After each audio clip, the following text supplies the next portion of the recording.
श्रीं क्लीं श्रीं कुबेराय अष्टलक्ष्मी मम गृहे धनं पूरय पूरय नमः।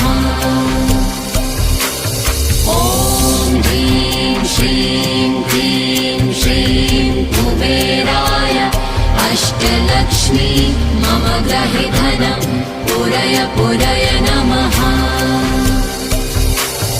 ॐ ह्रीं श्रीं क्लीं श्रीं कुबेराय अष्टलक्ष्मी मम गृहे धनं पूरय पूरय नमः। ॐ ह्रीं श्रीं क्लीं श्रीं कुबेराय अष्टलक्ष्मी मम गृहे धनं पूरय पूरय नमः।